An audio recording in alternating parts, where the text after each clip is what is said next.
জানাজারিয়া মেলা সৌদি আরবের সবচেয়ে বড় মেলা, যেটা প্রতি বছর উদযাপিত হয়ে থাকে।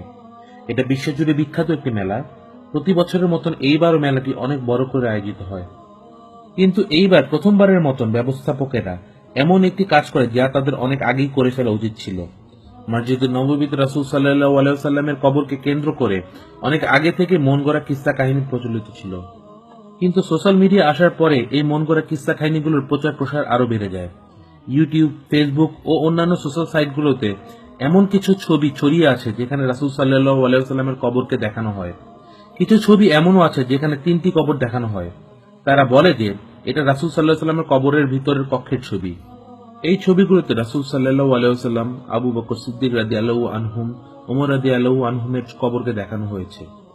এমনইভাবে কিছু ভিডিও দেখা গিয়েছে যেখানে একজন লোক তাকে রাসূল সাল্লাল্লাহু আলাইহি ওয়াসাল্লাম কবরের খাদেম হিসেবে নিজেকে দাবি করেছে ও সে বলে তার কাছে রাসূল সাল্লাল্লাহু আলাইহি ওয়াসাল্লামের কবরের ছবি ও সেখানকার তাবারকও তার কাছে আছে। এইসব ভিডিও ও ছবি সবগুলো মিথ্যা ও ভিত্তিহীন ছাড়া কিছুই না। জানাজারিয়া মেলাতে হারামাইন শরীফ আয়োজিত মেলাতে আসা সকল লোকবৃন্দর জন্য তারা একটি ভিডিও তৈরি করে, যেটা প্রজেক্টরের সাহায্যে দেখানো হয়।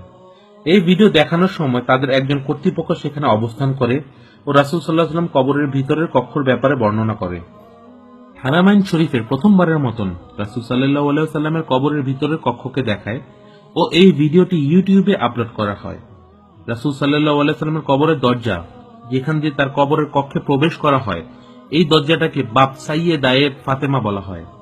এই দরজা দিয়ে ঢোকার পরে একটি সাদা কক্ষ আসে, যার মেঝেতে শাহ ফয়সালের সময়ের পুরানো মার্বেল পাথর দেখা যায়। কক্ষের একদিকে একটি অভয়ারণ্য দেখা যায়, যাকে মেহরাবে ফাতেমাতুজ জোহরা বলা হয়ে থাকে, যেখানে সবাই দাঁড়িয়ে সালাম পেশ করে। এই জায়গাটিকে মুয়াজায়ে শরীফ বলা হয়। এই মুয়াজায়ে শরীফে 300 ছিদ্র আছে। কেউ যদি এই ছিদ্রগুলো দিয়ে দেখার চেষ্টাও করে তাহলে তারা সবুজ রঙের একটি পর্দা ছাড়া কিছুই দেখবে না। এই পর্দাটি রাসূল সাল্লাল্লাহু আলাইহি ওয়াসাল্লাম কবরের কক্ষের দেয়ালে টাঙানো আছে, যে দেয়ালের কোনো দরজা নেই। এই দেয়াল 6.5 মিটার উঁচু। এই দেয়ালের অন্যদিকে অর্থাৎ ভিতরে আরো একটি দেয়াল আছে। সেই দেয়ালের ভিতরে রাসূল সাল্লাল্লাহু আলাইহি ওয়াসাল্লাম, আবু বকর সিদ্দিক রাদিয়াল্লাহু আনহুম ও ওমর রাদিয়াল্লাহু আনহুমের কবরগুলো অবস্থিত আছে। যে ছবিটি আপনারা এখানে দেখছেন, এটা রাসূল সাল্লাল্লাহু আলাইহি ওয়াসাল্লামের কবরের কক্ষের নকশা। আপনারা এই ছবিতে যে গাঢ় বাদামি রঙের দেয়ালটি দেখতে পাচ্ছেন, তার উপরে সবুজ রঙের পর্দাটি দেওয়া আছে। উমর বিন আব্দুল আজিজ এই পর্দাটিকে রাসূল সাল্লাল্লাহু আলাইহি ওয়াসাল্লামের কবরের দেয়ালের গিলাফ হিসেবে দাবি করেছেন। এই দেয়ালের কোনো দরজা নেই এবং এই দেয়ালের 6.5 মিটার উঁচু আছে।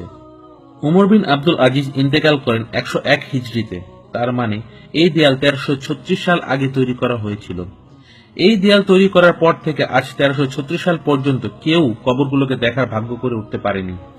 রাসূল সাল্লাল্লাহু আলাইহি ওয়াসাল্লামের কক্ষের ভিতরে যাদের যাওয়ার সৌভাগ্য হয়েছে, তারাও আজ পর্যন্ত রাসূল সাল্লাল্লাহু আলাইহি ওয়াসাল্লাম কবর দেখতে পায়নি। তারা এই সবুজ রঙের পর্দার সামনে দাঁড়িয়ে সালাম পেশ করে।